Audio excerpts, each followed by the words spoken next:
बच्चों, कैसे हैं आप सब? आशा करती हूँ आप सब अच्छे होंगे, स्वस्थ होंगे। स्वागत है आपका इस कक्षा में। आइए आज हम पढ़ते हैं हिंदी व्याकरण का पाठ 12 अव्यय या अभिकारी शब्द। राघव दिन भर खेलता है, वह दिन भर शैतानी करता है। माँ को उसका दिन भर खेलना अच्छा नहीं लगता। यहाँ ऊपर लिखे वाक्यों के कर्ता और क्रिया में लिंग, वचन, कारक के कारण अंतर है, परंतु दिन भर शब्द पर इसका कोई प्रभाव नहीं पड़ा। ऐसे शब्दों को अव्यय या अविकारी शब्द कहते हैं। अव्यय का अर्थ है अ प्लस व्यय, जो व्यय न हो अर्थात जिसका स्वरूप सदा एक सा रहे। अविकारी का अर्थ है अविकारी, जिसमें विकार न आए अर्थात जो कभी परिवर्तित न हो। इस प्रकार जिन शब्दों में लिंग, वचन, पुरुष, काल आदि के कारण कोई विकार या परिवर्तन नहीं आता, उन्हें अव्यय या अविकारी शब्द कहते हैं। अव्यय शब्द 5 प्रकार के होते हैं: क्रिया विशेषण, संबंध बोधक, समुच्चय बोधक, विस्मयादि बोधक और निपात। क्रिया विशेषण: राम तेज भागता है, तुम बाहर बैठो, मैं कल आऊंगा, वरुण बहुत बोलता। इन वाक्यों में तेज, कल, बाहर और बहुत शब्द क्रिया की विशेषता बता रहे हैं। ऐसे शब्दों को क्रिया विशेषण कहते हैं। इस प्रकार जो शब्द क्रिया की विशेषता बताते हैं वे क्रिया विशेषण कहलाते हैं। क्रिया विशेषण के 4 भेद होते हैं: रीतिवाचक क्रिया विशेषण, खरगोश तेज दौड़ता है, कमला मीठा बोलती है। इन वाक्यों में तेज और मीठा शब्द दौड़ने और बोलने के ढंग को प्रकट कर रहे हैं, अतः ये रीतिवाचक क्रिया विशेषण है। तो इस प्रकार जिस क्रिया विशेषण शब्द से क्रिया के होने का ढंग प्रकट हो, ढंग यानी तरीका या रीति जो है प्रकट हो, उसे रीतिवाचक क्रिया विशेषण कहते हैं। ठीक है। अन्य शब्द धीरे धीरे, धड़ाधड़, न, नहीं, मत, सहसा, अचानक, लगातार, तेजी से, शांतिपूर्वक, ध्यानपूर्वक आदि। कालवाचक क्रिया विशेषण: दादाजी प्रतिदिन टहलते हैं, मैं आज वहां नहीं जाऊंगा, तुम यहाँ कब आओगे। इन वाक्यों में प्रतिदिन, आज, कब शब्द अपने वाक्यों की क्रियाओं के समय का बोध करा रहे हैं। ऐसे शब्दों को कालवाचक क्रिया विशेषण कहते हैं। इस प्रकार जिस क्रिया विशेषण से क्रिया का समय जाना जाए उसे कालवाचक क्रिया विशेषण कहते हैं। अन्य शब्द आज, कल, परसों, कब, तब, सदा, बहुधा, पल भर, अभी, रोज, हर वर्ष, हमेशा, सदैव, नित्य, सुबह, दोपहर, शाम आदि। स्थानवाचक क्रिया विशेषण: महमूद वहां बैठा है, सुधा इधर उधर घूम रही है। इन वाक्यों में वहां और इधर उधर शब्द क्रिया के स्थान का बोध करा रहे हैं। ऐसे शब्दों को स्थानवाचक क्रिया विशेषण कहते हैं। इस प्रकार जिस क्रिया विशेषण से क्रिया के स्थान का बोध हो उसे स्थानवाचक क्रिया विशेषण कहते हैं। अन्य शब्द यहाँ, कहाँ, आगे, पीछे, ऊपर, नीचे, दूर, पास, अंदर, बाहर, भीतर, सामने, चारों ओर आदि। परिमाणवाचक क्रिया विशेषण: वह बहुत हंसता है, कृपया कम बोलो। इन वाक्य में बहुत और कम शब्द हंसने और बोलने की मात्रा का बोध करा रहे हैं। ऐसे शब्द परिमाणवाचक क्रिया विशेषण कहलाते हैं। इस प्रकार जिस क्रिया विशेषण के द्वारा क्रिया के परिमाण का पता चले उसे परिमाणवाचक क्रिया विशेषण कहते हैं। अन्य शब्द थोड़ा, बहुत, कुछ, इतना, बिल्कुल, लगभग, सदा, प्राय, अधिक, पर्याप्त आदि। क्रिया विशेषणों की रचना: कुछ शब्द तो मूल रूप से क्रिया विशेषण होते हैं, जैसे यहाँ, उधर, इधर, ऊपर, अचानक आदि। कुछ क्रिया विशेषणों की रचना अन्य प्रकार के शब्दों में प्रत्यय लगाकर की जाती है। प्रेम पूर्वक, रात भर, ध्यान पूर्वक, दिन भर। कुछ क्रिया विशेषण शब्दों की द्विरूपी से बनते हैं, जैसे चलते चलते, धड़ाधड़, बीचों बीच, कभी कभी, जाते जाते आदि। क्रिया विशेषण तथा विशेषण में अंतर: क्रिया विशेषण वाक्य में प्रयुक्त क्रियापदों की विशेषता बताते हैं। विशेषण वाक्य में प्रयुक्त संज्ञा या सर्वनाम पदों की विशेषता बताते हैं। कुछ शब्द ऐसे हैं जो विशेषण और क्रिया विशेषण दोनों प्रकार से प्रयोग किए जाते हैं। ऐसे शब्दों के प्रयोग पर ध्यान दीजिए। देखिए, आम मीठा है, चाकू तेज है। मीठा विशेषण है और तेज विशेषण। वह मीठा बोलता है, वो तेज दौड़ता है, ये क्रिया विशेषण है। फिर आता है संबंध बोधक। विद्यालय के बाहर लड़के खड़े हैं मधुसुधा के साथ बाजार गए। इन वाक्यों में आए के, बाहर और के साथ शब्द संज्ञा के साथ आकर उनका संबंध वाक्य में प्रयुक्त अन्य शब्दों से बता रहे हैं। ऐसे शब्द संबंध बोधक कहलाते हैं। तो इस प्रकार जो अविकारी शब्द संज्ञा या सर्वनाम के साथ आकर उनका संबंध वाक्य के अन्य शब्दों से बताते हैं वे संबंध बोधक कहलाते हैं। संबंध बोधक शब्दों के पूर्व कोई ना कोई परसर्ग व विभक्ति का प्रयोग अवश्य होता है। कभी कभी कुछ संबंध बोधक शब्द विभक्ति के बिना भी प्रयुक्त हो जाते हैं, जैसे आजन्म, जीवन भर आदि, परंतु ऐसे संबंध बोधकों का प्रयोग बहुत कम होता है।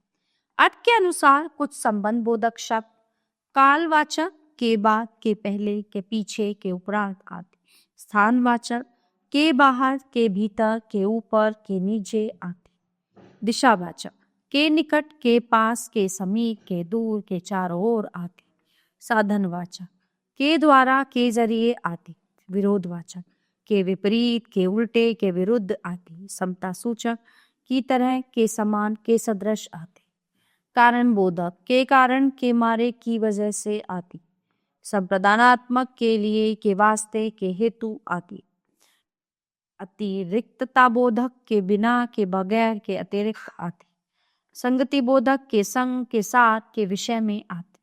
क्रिया विशेषण और संबंध बोधक में अंतर। क्रिया विशेषण शब्द क्रिया की विशेषता का बोध कराते हैं, जबकि संबंध बोधक शब्द किसी संज्ञा या सर्वनाम के बाद प्रयोग किए जाते हैं तथा ये वाक्य के अन्य शब्दों से संबंध का बोध कराते हैं।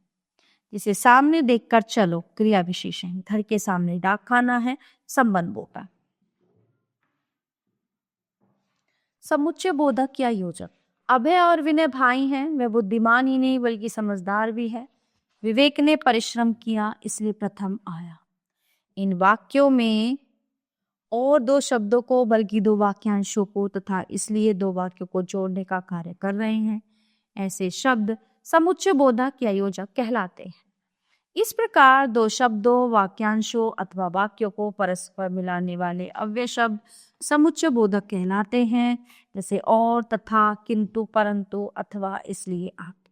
समुच्चय बोधक दो प्रकार के होते हैं, समानाधिकरण समुच्चय बोधक, व्यधिकरण समुच्चय बोधक। समानाधिकरण समुच्चय बोधक जो समुच्चय बोधक समान शब्दों, वाक्यांशों या वाक्यों को जोड़ने का कार्य करते हैं वे समानाधिकरण समुच्चय बोधक कहलाते हैं। जैसे अरुण सेब खाता है और स्वस्थ रहता है, समान वाक्यों को जोड़ने का कार्य है। समानाधिकरण समुच्चय बोधक चार प्रकार के होते हैं, संयोजक, विरोध दर्शक, विकल्पक और परिणाम दर्शक। संयोजक जो समान वर्ग के शब्दों, वाक्यांशों अथवा वाक्यों को जोड़ने का कार्य करते हैं, जैसे और, तथा, एवं आदि। राम और लक्ष्मण भाई थे, विभा आई तथा जया चली गई। यहाँ और तथा संयोजक समानाधिकरण समुच्चय बोधक है। फिर होता है विरोध दर्शक, किसी चीज का विरोध करना।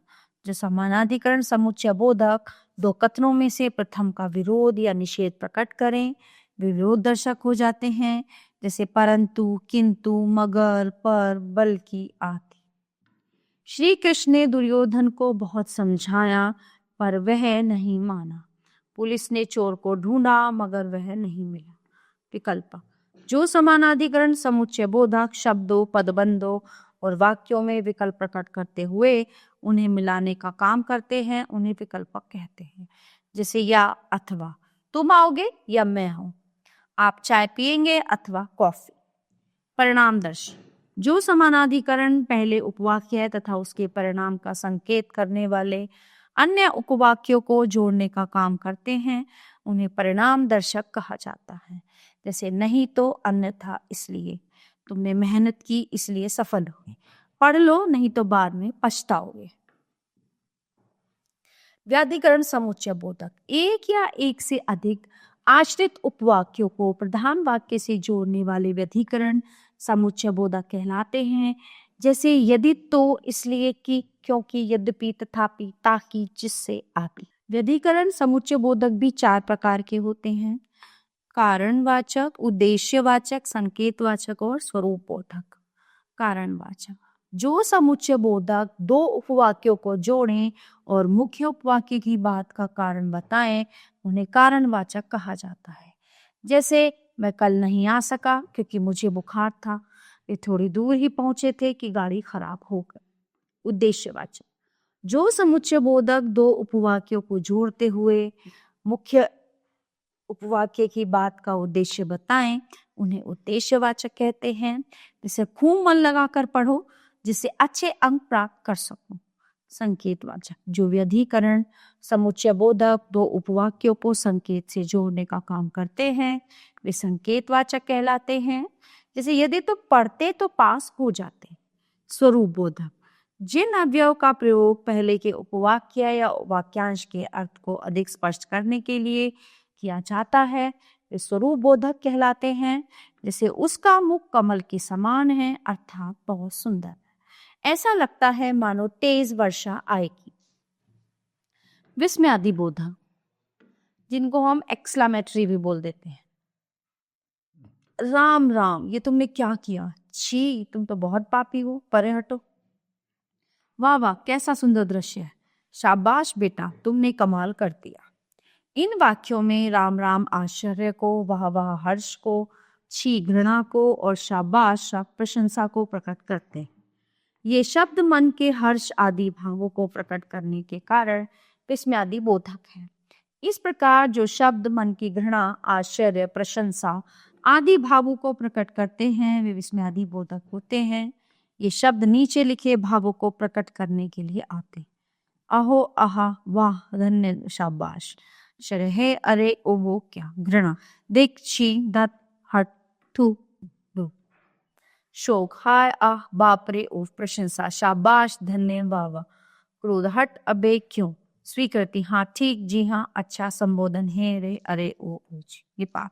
ये स्थान केवल महिलाओं के लिए आरक्षित है। ऐसे अव्यय शब्द जो वाक्य में प्रयुक्त किसी पद पर विशेष बल देने के लिए प्रयोग किए जाते हैं, निपात कहलाते हैं। यहाँ केवल शब्द से महिलाओं शब्द पर विशेष बल दिया गया है, ऐसे शब्द निपात कहलाते हैं। इस प्रकार निपात शब्दों का स्वतंत्र रूप से कोई अर्थ नहीं होता। ये वाक्य में प्रयुक्त पद पर बल देने के लिए प्रयोग किए जाते हैं। कुछ प्रमुख निपात ही, ये कार्य आपको ही करना है, मैं भी तुम्हारे साथ मुंबई जाऊंगा, मुझे कुछ कहने तो दो, मैं सब बता दूंगा, मैंने आज तक कोई फिल्म नहीं देखी, तुम कल मेरे जन्मदिन पर आओगे ना, उसे तो मात्र 500 रुपये महीना मिलते हैं, मैं केवल चाय लूंगा। तो क्या होते हैं निपात। तो प्यारे बच्चों, ये पाठ यहीं पे समाप्त होता है। आशा करती हूँ आपको अच्छे से समझ आया होगा। मिलते हैं अगली कक्षा में। धन्यवाद।